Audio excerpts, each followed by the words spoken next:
Spinti dalla prima e convincente vittoria sul Borussia Boys, la falcognanese scende in campo per l'intera posta in palio. Di fronte c'è un Torino a 0 punti, ma con una partita ancora da recuperare. Buonasera e benvenuti a Sport City per la seconda giornata del torneo Prelega Calcio a 5. C'è possibilità per spingere cross sul secondo palo che viene toccato in rimessa laterale. Ancora all'indietro, Serafini pensa a calciare, la finta, poi la prova con il destro, sotto l'incrocio dei pali, è una sentenza, 1-0 dopo 2 minuti. Prova il tocco con l'esterno, chiuso bene in verticale, poi recupera nuovamente il pallone e la gioca verso il compagno, il numero 9 Baronchelli, la mette dentro, è l'1-1.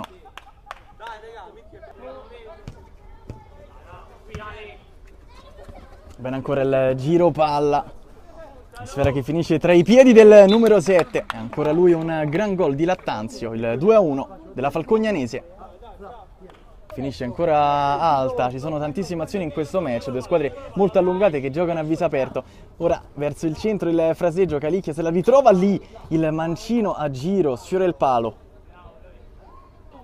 Ora sarà calcio d'angolo dopo una deviazione su un passaggio. Battuto basso, arriva Calicchia, proprio lui, sigla il 2-2. Questa parte può andare Lattanzio. Punta l'1 contro 1, Pacioni, buono il dribbling con il destro, toccato soltanto da Frollini, pallone che entra, 3-2 falcognanese.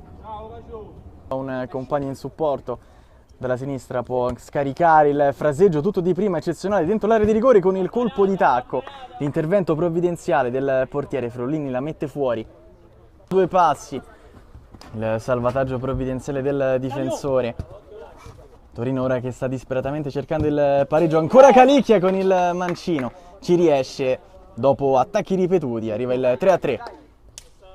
Che perde il possesso scivolando sulla sfera. Aspetta l'attimo giusto in verticale, il servizio è perfetto per Baronchelli, l'intervento strepitoso di Cervellini in calcio d'angolo.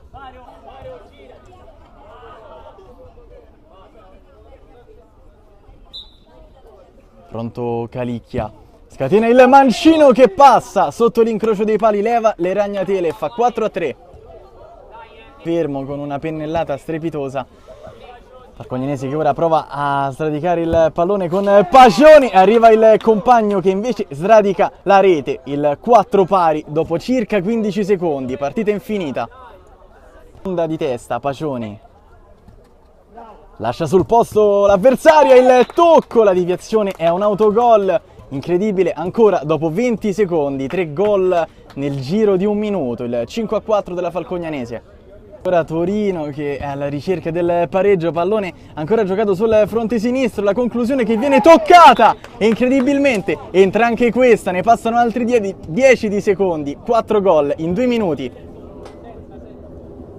Il taglio del compagno dall'altra parte troppo lungo, non c'è più tempo, finisce così una partita rocambolesca, un 5-5 incredibile per la falcognanese. Buona la prestazione, guadagna un altro punto dopo i 3 ottenuti nella prima giornata.